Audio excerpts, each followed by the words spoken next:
Bonjour Jacques, bonjour Frédéric. Aujourd'hui, nous sommes au sein de l'entreprise Canadel à Trie-sur-Bèze ou Trie-sur-Baïse, je ne sais pas trop. Je te remercie pour la visite ce matin, c'était fort intéressant. On va revenir un petit peu. Je vous remercie d'accueillir le MEDEF. On relance un petit peu cette dynamique avec Guillaume sur les entretiens au sein des entrepreneurs de ce beau département des Hautes-Pyrénées. Donc vous êtes sur la lancée 2025-2026, vous êtes les premiers à passer. Je vous remercie d'avoir accepté. On va commencer, et puis, parce qu'il y a tellement à dire sur l'entreprise Canadel, on va commencer déjà par l'histoire de la famille. Je pense que Jacques, peut-être, pourrait nous en dire un mot, et puis après, Frédéric, tu enchaînes. On reviendra sur l'entreprise, on parlera de technicité, parce qu'on a vu beaucoup de produits techniques ce matin, et aussi quelques problématiques du groupe, parce que notre ami Trump fait du mal à pas mal d'entreprises françaises et vous êtes quand même pas mal impacté. Alors sur l'histoire, Jacques, qu'est-ce que tu peux nous dire de cette belle entreprise canadienne? Oui, mais l'histoire, elle a commencé pendant la guerre civile espagnole, puisque mon grand-père a fait la guerre civile, il était républicain et il s'est battu, il était en Catalogne contre Franco. Et en 1939, quand ils ont perdu la guerre, il a été déporté en Allemagne par les Allemands qui sont arrivés en 1939 au camp de concentration de Perpignan. Et après, il a pu redescendre quelques mois plus tard, quand ils l'ont laissé partir. Sachant qu'il ne savait pas où était sa femme et ses enfants, mon père qui avait 6 ans, et mon oncle qui avait 3 mois. Et donc, il a pu revenir, à un moment donné, il s'est retrouvé à Toulouse, il a vu où étaient sa femme et ses enfants affichés à la mairie de Toulouse. Et c'est là qu'il les a retrouvés dans le Gers, dans une maison à la campagne, à l'île de Noé. Et là, il les a rejoints, bien content de se retrouver déjà, parce qu'ils ne savaient pas s'ils étaient morts ou vivants les uns et les autres. La guerre a fait tellement de mal. Et ensuite, il a fallu travailler pour manger. Et il ne pouvait pas travailler lui-même parce qu'il n'avait pas le droit de s'installer, il était étranger. Et là, il a travaillé pour un exploitant du bois, à faire du bois de chauffage. Et après, il s'est mis à faire du charbon de bois petit à petit pour pouvoir livrer l'Alstom et l'Arsenal à Tarbes où il chauffait tout au charbon. Alors c'était compliqué parce qu'il fallait qu'il travaille au nom de quelqu'un, lui il pouvait pas travailler, alors c'était 50-50. Il donnait 50, on lui donnait 50, c'était comme ça. Mais ils arrivaient à vivre, à survivre. Ils arrivaient à payer un loyer et ils arrivaient à manger. C'était, à ce moment-là, c'était quand même ce qu'il fallait faire parce qu'il n'y avait pas de solution. Et à force de travailler, ils ont trouvé un célibataire, un voisin. Ils ont acheté une petite maison à Marcugnan, là dans le Gers. Et ils ont... le voisin leur a dit, écoutez, moi, je n'ai rien... je suis français. Si vous souhaitez que je prenne la carte pour vous d'exploitant forestier, je peux la prendre. Et ils ont dit oui. Donc ils ont tourné au nom de ce voisin qui était un homme extraordinaire, que je regrette encore parce que moi, il m'a vu naître, donc j'étais son fils pour lui.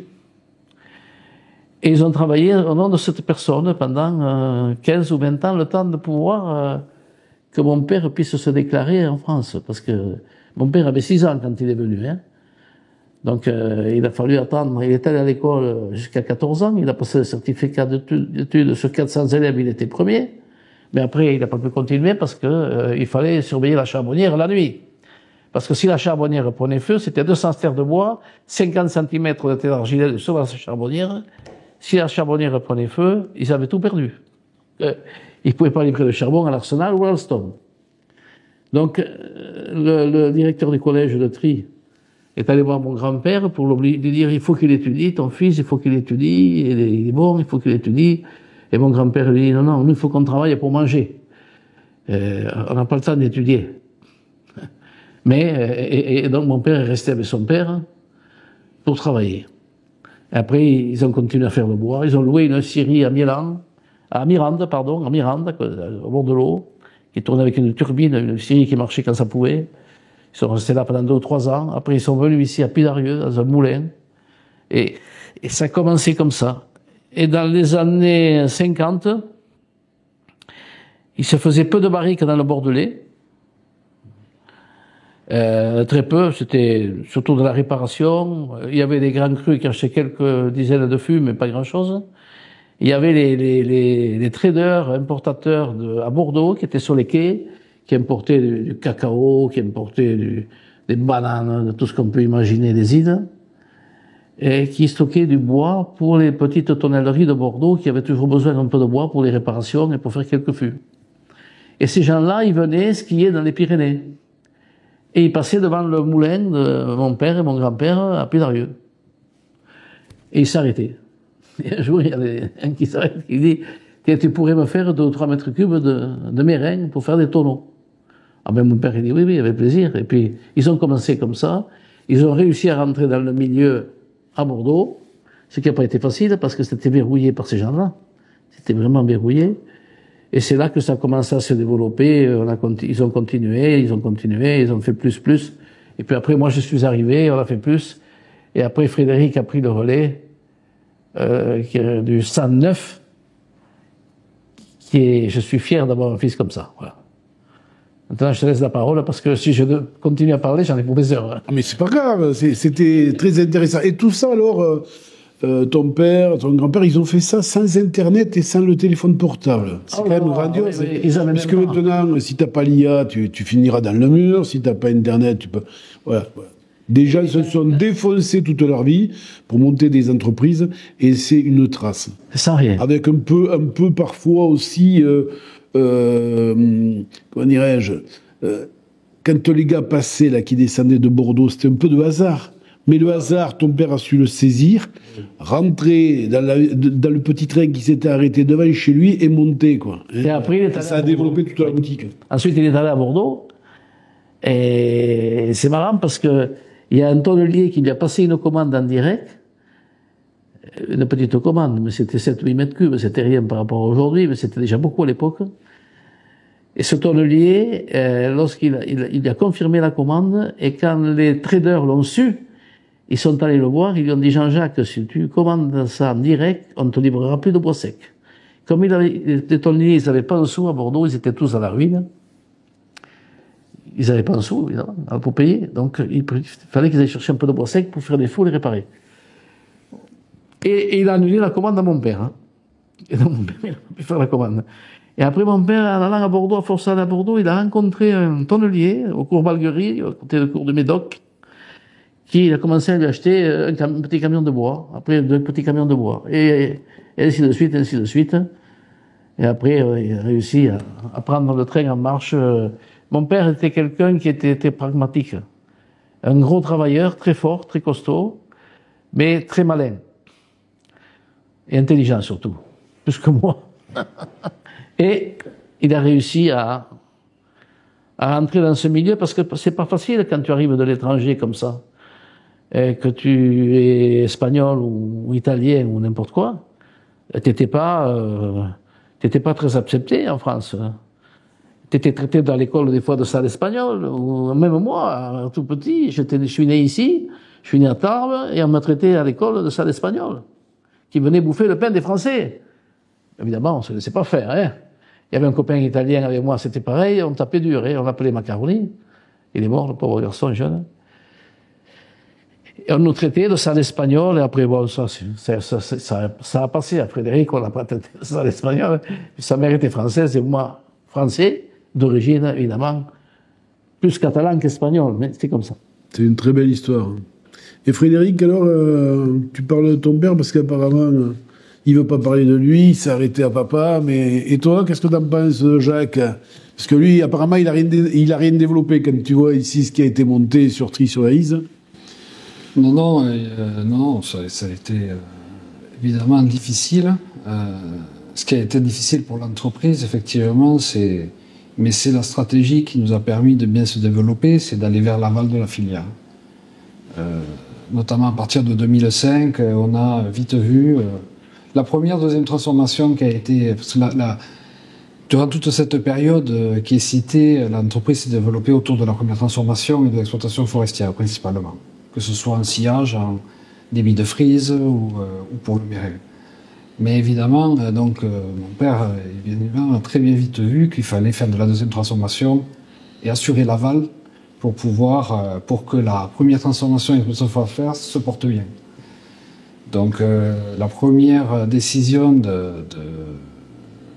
étonnamment qui a été prise, c'était de fabriquer du meuble, puisque on avait à cette époque-là des mauvaises qualités de grumes qui étaient difficilement vendables. On vendait le beau, les belles grumes partaient pour fabriquer du mirin, mais les mauvaises grumes, c'était difficile de les vendre. Donc la première décision de deuxième transformation, ça a été de transformer ces grumes de basse qualité pour faire des meubles. Ce qui à l'époque a été une très excellente idée, puisque le monde du meuble était en plein boom. Mais à partir de 2005, même au début des années 2000, les gros producteurs de tonneaux, qui étaient nos clients, ont décidé d'intégrer le métier de mérandier et d'exploitant forestier, pour des raisons de sécurisation de leurs matières premières, de leurs appros. Et dans ce contexte-là, on a vite vu qu'on allait être balayé parce qu'ils venaient vers nos métiers et qu'on n'aurait plus d'importance à leur fournir. Donc il a fallu, nous, que pour continuer à exister dans ce métier, qu'on franchisse le cap d'aller plus vers l'aval et de créer, de monter des tonnelleries pour assurer le débouché de nos productions de mirin. Donc parallèlement à ça, l'usine de meubles qui a vécu de 91 à 2009, on était sur des secteurs qui étaient très difficiles. Il a fallu donc qu'on cède. Et parallèlement à ça, c'était difficilement compatible de produire du meuble avec des vernis, des patines, des cires sur un site dédié aux produits œnologiques ou à la fabrication de barriques. Parce que les solvants entraînaient des coves, des contaminations aériennes, des odeurs qui étaient difficilement compatibles avec l'élevage des grands vins. Donc ça a été un tournant dans l'entreprise, c'est de convertir le premier projet de deuxième transformation, de le convertir, de le ramener vers uniquement des métiers d'élevage du vin à base de chêne. Donc ça a été la tranche de 2005 jusqu'à aujourd'hui, où la grande stratégie de notre entreprise, et c'est là qu'on a eu une entente familiale, c'était d'avoir pu prendre les bonnes décisions pour que l'intégralité de nos productions de mirin soit dans le même groupe en deuxième transformation également. Ce qui est le cas aujourd'hui. Et donc aujourd'hui, comment tu organises l'entreprise? Parce que tu parles de meringue, mais où est-ce que vous allez chercher le chêne? Vous l'achetez? Vous avez des spécialistes qui vont les repérer dans les forêts? Ça marche comment? Voilà, l'usine est toujours les piliers de l'entreprise de base, l'exploitation forestière et la miranderie sont toujours le cœur du réacteur de l'entreprise. On a toujours beaucoup d'équipes en forêt qui vont sélectionner le bois. Notre principal fournisseur reste l'Office national des forêts, puisque c'est eux qui détiennent la belle matière pour élever des grands vins. Et on va être organisé autour de nos deux sites de production de mérins, qui sont le siège social ici, où il y a une méranderie, et notre autre unité de production de l'Oise, qui ne produit uniquement que du mérin. Donc on va s'approvisionner essentiellement en France, un petit peu en Allemagne, où il y a des très grands terroirs pour également des chênaies de très haute qualité, mais essentiellement alors principalement sur le centre de la France, puisque les belles chênaies de haute futée sont essentiellement présentes dans le Pays de Loire et dans l'Allier pour élever des grands vins. Mais donc on va s'approvisionner également en Normandie, en région parisienne, partout où on a des chênaies qualitatives pour élever des vins. Et les meringues que tu fais en Centre-France, tu les ramènes ici pour faire de la tonnellerie ou tu les vends à des tonneliers? Non, nous, tous les meringues, donc... Tout reste en interne? Tout est vendu en interne à nos filiales qui produisent des tonneaux. D'accord. Donc on a 4 sites de production qui gèrent la production de tonneaux aujourd'hui. Et également quelques vignerons d'excellence qui achètent leur bois pour faire leurs tonneaux.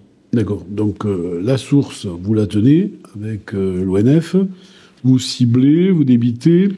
Et l'effectif, là, c'est quoi? Combien tu as de personnes qui font la recherche du chêne? Et après, combien dans les mérins, combien tu as de l'effectif total du groupe est de combien à l'heure actuelle? Alors le pôle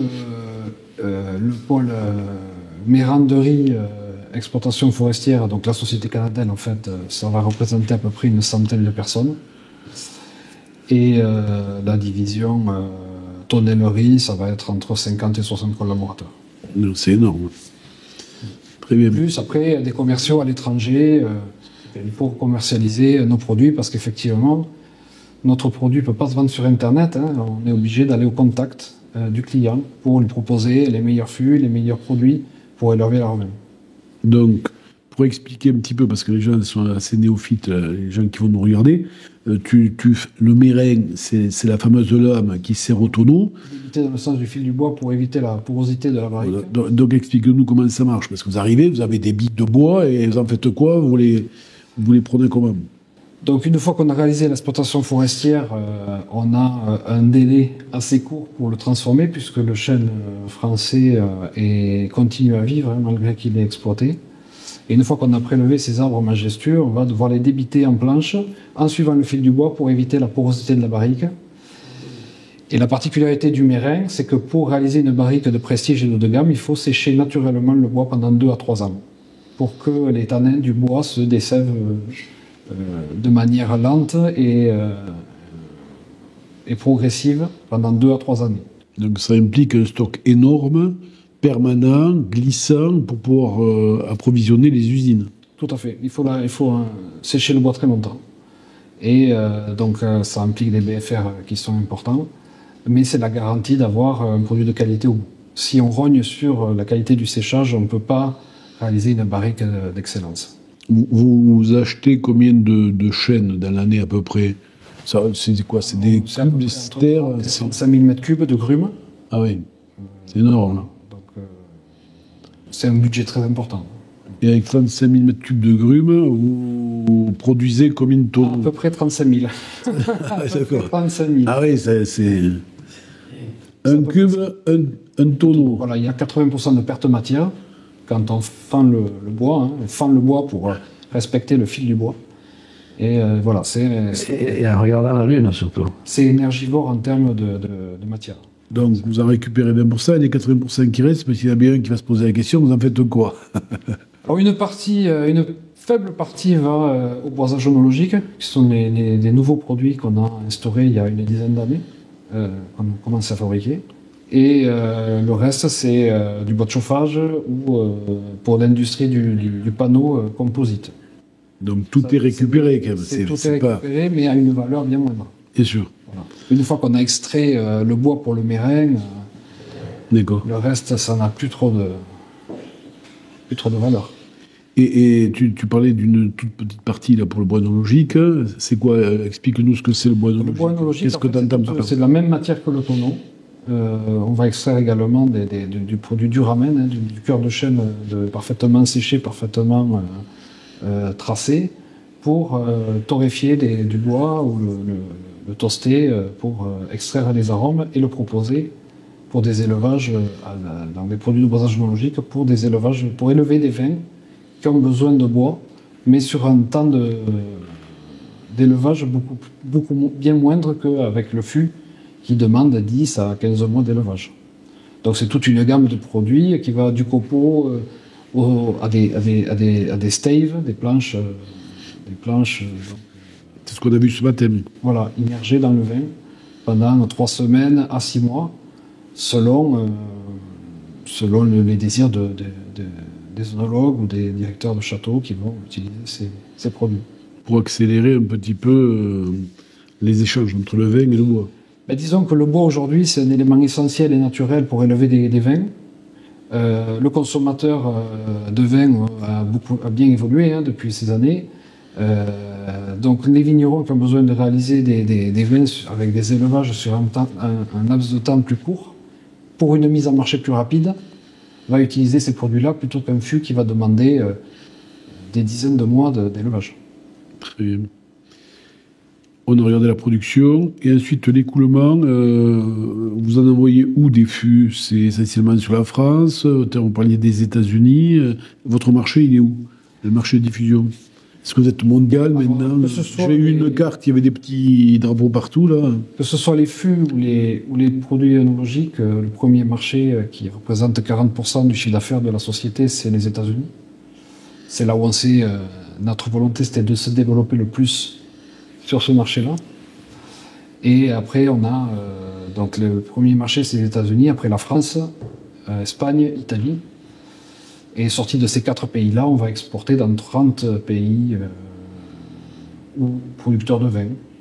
Donc Amérique du Sud, Océanie, Chine, Argentine, Amérique du Sud, mais on a le Liban, Israël, tous les pays producteurs de vin. Et toujours sur des grands châteaux. Parce qu'une barrique Canadelle, ça a quand même une certaine valeur, quoi. Sur les grands châteaux, oui, on a des clients très prestigieux. Mais sur le boisage onologique, on touche aussi des gros producteurs de vin qui sont plutôt des producteurs de vin qui font travailler de manière industrielle pour fabriquer des vins plus économiques. J'ai vu la fabrication d'une barrique ce matin. En temps, il faut combien de temps pour faire une barrique? Je t'ai pas posé la question pendant la visite. Une barrique, ici, on fabrique à peu près, donc sur le site de tri, la tonnellerie en sélection, on va fabriquer 50 fûts par jour. Et il faut 6 salariés à 8 heures. Oui. Faire le calcul. Non, et puis pas de matériaux, pas de colle, rien, c'est que du bois contre du bois avec des anneaux métalliques.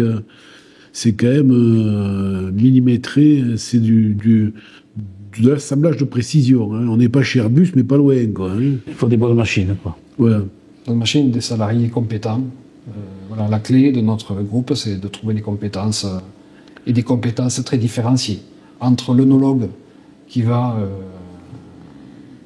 présenter nos produits à nos clients pour les convaincre techniquement qu'ils sont meilleurs que ceux de la concurrence, et nos experts que nous avons en forêt pour sélectionner les bois, c'est des savoir-faire, des compétences complètement hétérogènes. Hétérogènes, mais de précision à chaque fois. Parce que là, j'ai vu ce matin des techniciens qui étaient très très habiles. Hein. Voilà, donc ça a été, puisque tu sais bien qu'on est très attaché, et on a conservé notre siège social dans les Hautes-Pyrénées, parce qu'on est très attaché à la région et au territoire. Malgré tout, ça a été difficile pour nous de venir implanter une tonnellerie ici, parce qu'il n'y avait pas de savoir-faire de tonnellerie dans les Hautes-Pyrénées. Les savoir-faire de tonnellerie sont présents à Cognac, en Bourgogne, à Bordeaux, dans la région bordelaise, proche des vignobles. Donc c'était un challenge de devoir trouver, de sourcer ces compétences dans les Hautes-Pyrénées. Le chiffre d'affaires de l'entreprise canadienne, tu peux le dire ou pas? L'année dernière, c'est à peu près 40 millions d'euros. 40 millions d'euros, ce qui est, au niveau du département, une des plus grosses entreprises du département. Hein. Hormis, bien sûr, les gros industriels qui travaillent pour Airbus ou autres. Les problèmes avec l'Amérique, ça a été impacté, tu vas certainement être impacté avec le président Trump. Rapidement, on arrive bientôt au 1er août, hein, c'est la fameuse limite qui risque d'être redécalée au 1er septembre, au 1er octobre. Mais pour l'instant, il y a l'épée des Damoclès pour tous ceux qui font de l'expo. Voilà, effectivement, nous, en plus, c'est tombé dans la période de réception de commandes, puisqu'on reçoit des commandes entre janvier et février pour la campagne américaine, et puisque les vendanges sont en septembre, on expédie les fûts entre mars et juillet pour les États-Unis. On a 6 mois où on fabrique tous les fûts de l'année pour les États-Unis, quasiment en intégralité, puisque c'est notre premier marché. Donc c'est tombé, effectivement, l'annonce des 20% est tombée en janvier, mi-janvier, et ça a été un peu un choc au départ, parce qu'on était en pleine négociation de nos nouvelles commandes. Malgré tout, l'impact de la baisse de nos ventes aux États-Unis était plutôt structurel par rapport à nos clients qui avaient décidé, à cause des méventes de vin, de produire moins de vin cette année et de baisser le niveau d'appro de nos barriques. Malgré tout, ça a eu effectivement un impact. Nous, on ne s'est pas trop précipité, contrairement à nos confrères, pour annoncer ce qu'on voulait faire. Parce qu'on a des confrères qui ont pris des décisions assez rapides. Nous, on a attendu, et c'est passé à 10. Donc à 10, ça a été moins impactant, parce qu'à 10, on a pu négocier avec nos clients, et dans la majorité des cas, on a partagé le coût de la taxe. Je ne pense pas qu'on ait été très impacté, je ne pense pas que ça ait changé beaucoup la décision de volume de nos clients. Malgré tout, effectivement, si la taxe doit passer à 20 ou à 30, là, ça sera très impactant.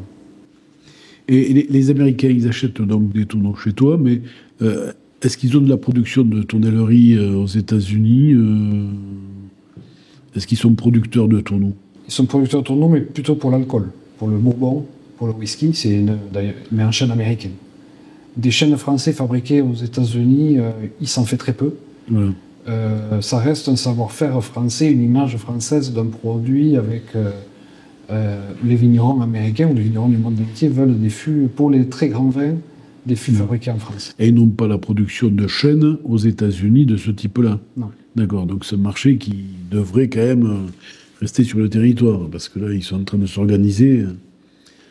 Alors, on a des confrères que, justement, c'est un peu une erreur pour eux. Les gros groupes de tonnellerie ont proposé de faire des fûts, pour éviter des taxes, des fûts aux États-Unis avec du chêne français. Bon, pour moi, ça a été une erreur parce qu'on défend un savoir-faire fabriqué en France et nous, on leur a expliqué justement qu'on pouvait. Nos fûts, ils étaient faits aux mêmes endroits depuis 15 ans, avec les mêmes équipes, avec les mêmes personnes, et on ne pouvait pas, du jour au lendemain, aller les faire dans d'autres usines. D'accord, donc vous attendez la décision des États-Unis là, dans les quelques jours à venir. On espère que 10% reviennent, parce que c'est on arrive à gérer avec le client un taux de 10%. Plus, ce sera compliqué. L'évolution du groupe, du chiffre d'affaires, les prévisions à 5 ans ou à 10 ans Jacques, à 10 ans, 15 ans, 20 ans peut-être? Moi, c'est compliqué de le dire, parce que je suis un recul plutôt qu'à l'avant dans l'entreprise. Mais pour moi, l'avenir est compliqué parce que il se consomme de moins en moins de vin rouge. Donc, il se met de moins de vin dans les fûts. Et il va y avoir une baisse de la demande de fûts mondiale. Hein. À mon avis, on va tomber à moins 30, moins 40%. Aujourd'hui, il se fabrique à peu près 600 000 fûts en France. Hein. Il va s'en faire 350 000 dans les années qui viennent. Donc, ça va faire une secousse. Hein. Et puis, les gens aujourd'hui veulent des vins plus faciles à boire, plus légers, moins boisés. La mode du boisage, ça commence à se calmer. Moins alcoolisé. Moins alcoolisés, des vins trop durs, des vins trop de degrés. Ça, ils ne veulent plus, quoi. Ils veulent plus les gens. Aujourd'hui, il n'y a plus comme les anciens. Moi, j'ai fait, mon père a fait. Une cave, tu stockes le vin, tu vas chercher une bouteille quand tu veux, là c'est terminé. Ils achètent la bouteille, ils la boivent. Les gens, ils ne stockent plus dans les caves. Où ils ont une petite cave, où ils mettent 20 bouteilles ou 100 bouteilles. Mais il n'y a plus de belles caves comme il y avait avant, chez les particuliers, dans les maisons. Hein. Puis les gens, ils ne les ménagent plus, donc ils vont acheter une bouteille, ils se la boivent. Ils vont acheter 2 bouteilles. Et ça, c'est surtout depuis le Covid qu'il y a eu ce changement. Parce que pendant le Covid, ils sont allés chercher des bouteilles et ils les ont bu. Donc ils ont appris à boire des vins plus frais, plus jeunes. Hein. Ce qui est pas mal d'ailleurs, hein, parce qu'un vin, quand il est bon, qu'il soit de l'année ou qu'il ait 10 ans. Il y a des grands vins, il faut les attendre, c'est sûr, mais pas tous. Et donc, à l'avenir, il se mettra moins de vin. Alors, ils achètent quand même beaucoup d'alternatives, parce qu'on a dit Frédéric, des chips, des graines de riz, des copeaux, des staves, des rectangulus, tous ces produits analogiques qui leur permettent de faire du vin plus vite et moins cher. Puisqu'ils mettent une stave qui vaut 5 €, ils la mettent pour 100 litres de vin dans une cuve inox. D'accord. À peu près une stave ou deux. Hein. Donc c'est pas le même tarif qu'une barrique qui vaut 800 ou 900 ou 1000 €. Oui, le gros avantage de ce produit-là, c'est la dose. Oui, bien sûr. En contact dans le vin, une barrique, c'est 300 bouteilles. Et c'est mondial, tu penses? C'est pas juste sur des pays comme la France où on a été habitué à avoir. Et il y a une évolution des goûts. Non, c'est mondial. Mais c'est mondial, c'est surtout pays que n'avaient pas de la qualité. des pays comme la Chine qui achetaient beaucoup de vin en France, en Espagne, en Italie, partout. Et depuis 1 an, depuis 2 ans même, ils achètent presque plus rien. Mais parce qu'ils le produisent là-bas ou ils se sont arrêtés de consommer? Ils en produisent là-bas, mais ils ont beaucoup acheté pendant une période, donc ils ont beaucoup de stocks de vin. Hein. Il y a des stocks à écouler. Des stocks à écouler. Et comme l'économie mondiale dépend quand même, à mon avis, de la Chine, puisque ceux qui ont la clé du moteur, si eux ne redémarrent pas, aucun pays ne redémarrera, à mon avis, parce qu'ils ont l'argent et ils ont toute l'industrie mondiale. Ils nous étouffent de partout. Là, ils veulent faire des barriques là-bas en Chine. Ils n'y arrivent pas, mais ils essayent d'en faire. Ils essayent de tout faire là-bas. Ils essayent de tout faire. Mais ils nous asphyxient, quoi. Hein. Et donc la stratégie, c'est quoi? C'est continuer sur le super haut de gamme, plus à côté les produits chips et compagnie. La chance qu'on a aujourd'hui, c'est de ne pas avoir investi à un moment donné comme nos concurrents sur l'alcool, parce que le spiritueux, c'est encore pire. Ça s'est écroulé. Voilà. Et les besoins en barrique, ils ont chuté terriblement, puisque tous les producteurs ont surproduit à un moment donné, pensant que les ventes allaient décoller. Ils ont tous fait la même stratégie de croissance qui ne s'est pas avérée. Et donc il y a un stock colossal de bourbon, de cognac, de tous les alcools. Et là, la consommation, par contre, est en chute libre, plus que le vin. Le vin reste la boisson conviviale, qu'à un moment donné, tout le monde va vouloir ouvrir pour une occasion ou pour un repas d'affaires. Nous, on est la chance qu'on a, voilà, on a cette chance-là, et aussi d'être à capital familial. Parce qu'on va être capable de passer la crise plus facilement que des confrères à nous qui ont un capital financier. Qui demande une rentabilité annuelle. Là, on pousse, les associés ou les actionnaires poussent à des décisions qui peuvent être contraires à les intérêts de l'entreprise pendant ces périodes de crise. Nous, notre objectif, c'est de conserver nos équipes, de conserver nos collaborateurs, qu'on a mis du temps à fidéliser, bien évidemment les clients, et même de les aider à passer la crise le temps que ça redémarre. Ils reviendront à l'achat de barriques, puisque c'est l'élément clé pour produire des grands vins. On ne peut pas produire des grands vins sans des barriques. Donc la crise, il en a vécu combien, Jacques, de crise? Combien j'en ai connu, moi? Moi, j'en ai connu quelques-unes. Oui, j'en ai connu aussi. Bon, le coup, c'est sûr qu'il ne faut pas changer de stratégie, et puis ça crée aussi des opportunités. Parce que quand les fonds quittent les navires, en général, ils bradent le produit. Je ne sais pas, je vous donne pas de conseils, mais votre stratégie à vous, c'est de continuer à vous développer, de cibler, ou de revenir encore sur du très haut de gamme, sans dévoiler, mais bon. Si, l'année dernière, on a réalisé 2 croissances externes qui étaient nécessaires, où on avait déjà des participations, où on a pris l'intégralité du capital dans l'œnologie et dans le fût. Effectivement, si on peut avoir encore une opportunité de croissance externe, on le fera si c'est vraiment stratégique pour l'entreprise. À date, c'est un peu... rien ne se passe, il n'y a pas de transaction dans nos métiers, parce que ce soit le bois ou le barrique, tout le monde... ceux qui ont des belles entreprises, ils ne les vendent pas parce que ce n'est pas le moment de les vendre, parce que les valorisations ont chuté. Bon, l'intégralité de la filière est un peu dans une situation un peu d'attente, d'observation. Donc, mais effectivement, si on a une opportunité, qu'on peut la saisir, on s'est fortement développé par de la croissance externe. Notre marché, il ne grossit pas. Donc, aller développer de la croissance organique, on le fait, mais ça demande un effort commercial et un travail qui est chronophage et qui est difficile. Parce qu'on est obligé de piquer des parts de marché à nos concurrents, qui sont des gens très sérieux et de belles entreprises. Et donc, la croissance organique reste difficile. Donc, si on veut envisager le développement, ça passe par de la croissance externe, pour moyen terme. Vous avez fait aussi quelques acquisitions, tu me disais ce matin, sur des châteaux, non? Vous avez pris des participations sur la production, carrément. Oui, on a lancé un petit projet l'année dernière en Espagne, dans Rioja, parce qu'on avait à cœur aussi de comprendre un peu le métier de nos clients. Et ça nous a permis surtout d'implanter un pôle technique sur un territoire où on vend beaucoup de barriques.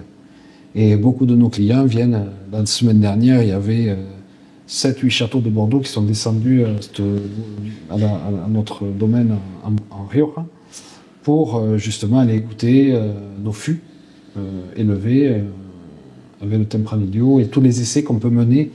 On s'en sert plutôt de pôle technique pour nos clients. Oui, parce que sur le changement climatique, je comprends bien que les Bordelais descendent en Espagne, hein, la chaleur est en train de remonter. Les cépages en Espagne sont les mêmes qu'en France, ou c'est technique? Non, le rouge, c'est essentiellement du Tempranillo. En France, à Bordeaux, alors voilà, il y a un enjeu sur le merlot, puisque le merlot, dans certains endroits, est converti par le cabernet franc qui résiste mieux au changement climatique. Mais ça reste en France cabernet, merlot,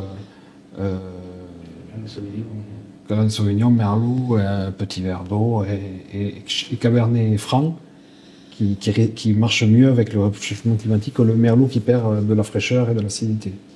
Ici, c'est Madiran qui est le Tanat. Madiran, surtout Alain Brumont, qui est le leader, hein, qui est le leader du Tanat dans le sud-ouest et en France, et on peut dire dans le monde, parce qu'il a apporté beaucoup au niveau du vin dans le sud-ouest, Alain Brumont. Après, c'est pas simple de vendre les vins pour lui non plus. Hein.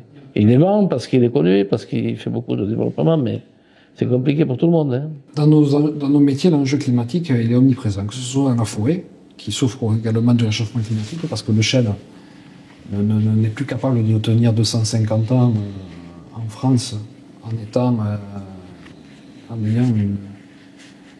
bien sanitairement. Et la partie aussi récolte qui est souvent dégradée par les intempéries, par l'humidité du mois de juin, par plein de facteurs du changement climatique qui va venir perturber la qualité des récoltes. Et un chêne qui est abattu, il a quel âge en général là, pour faire Entre 180 et 200 ans. Ah oui. Pour faire du... Voilà, c'est vraiment... Là, c'est du long terme. Très très haut de gamme. C'est la matière première la plus... qualitative, oui. La plus qualitative et la plus vieille qui existe. C'est la matière première qui dépasse la vie de l'homme. Et pas d'autre matière première aussi longue à récolter et à produire que cette filière du bois pour tonneau. C'est l'ONF qui nous tient toutes les forêts. Les meilleurs bois, oui. Les meilleurs chênes sont dans l'office des forêts. Mais il faut savoir quand même que l'ONF, quand ils vendent 100 chênes, pour le Mérin, il y en a 20 ou 30 de bons, ou 40, c'est rare, il y en a plus. Le reste, c'est des bois à sciage. Donc, tu es obligé de tout acheter, tu es obligé d'acheter tout le lot complet, et de trouver une sortie pour le bois qu'on n'utilise pas, nous. On le vend en grume, à des scieurs français, à des scieurs italiens un petit peu. Et nous, on prend le bon pour nous, et le reste, on le vend. Voilà, parce que sinon, on ne pourrait pas s'approvisionner. Alors, des fois, ils vendent de bord de route. Ils font de l'exploitation, ils vendent de bord de route. Mais en ce moment, comme c'est un peu compliqué pour eux aussi, parce qu'ils ont les prix ont baissé quand même. Étant donné que la demande de tonneaux baisse, le prix du bois a baissé. Et ils se demandent s'ils vont continuer à faire de l'exploitation forestière, l'ONF. Il est parti sur pied, il est parti en exploitation forestière. Donc on reçoit au mois d'août, le 28 août, on reçoit la patronne de l'ONF de Paris, qu'on ne connaît pas encore, qui a été nommée il y a 2 ans. Parce qu'il y a 10 000 employés à l'ONF, quand même, 9 ou 10 000. Hein. C'est pas rien, quoi. Et on va voir avec elle ce qu'elle pense faire, parce que je ne sais pas si la stratégie qu'ils ont là-dedans, on ne sait pas. On ne sait jamais ce qu'ils vont mettre en vente. On ne sait jamais les volumes qu'il va y avoir. On ne sait jamais les qualités qu'il va y avoir. C'est un petit peu au bonheur la chance. Et qui discute? Vous êtes sous forme de syndicat au niveau national ou international? La FNB et également pour la partie de la FFT et le syndicat des mérandiers français qui communiquent avec les services... Avec les ministères. Avec le ministère de l'Agriculture, de la Forêt, historiquement sur l'ONF. L'ONF représente 25% des emplois de la profession du bois, c'est 400 000 salariés en France, donc ils ont un rôle essentiel pour approvisionner tout le sourcing, que ce soit le packaging ou l'ameublement ou tous les produits à base de bois, la construction. Donc des soucis encore, à part Trump et tous les problèmes que vous connaissez depuis des années, mais ici, l'implantation sur Trie-sur-Baïse, quand même, il fallait le faire, hein, il fallait être courageux pour s'installer ici, en haut du département. Ouais, il faut être un peu malade. Et puis la route a été goudronnée, j'ai vu, mais c'est récent, non, la route goudronnée, pour venir à Trie. Il n'y a pas trop d'entreprises présentes sur les coteaux. Dans le bois, je crois qu'on est la seule. Il faut y être né ici. C'est développé comme ça. On a privilégié de s'installer ici, parce qu'à un moment donné, on avait la synergie. L'intérêt d'avoir investi ici, c'est que les clients qui viennent, même s'ils font un effort de déplacement important, c'est de pouvoir visiter tous les... C'est authentique. Voilà, la transformation du chêne. Tout le cycle, de l'agrume à la finition, tout à fait.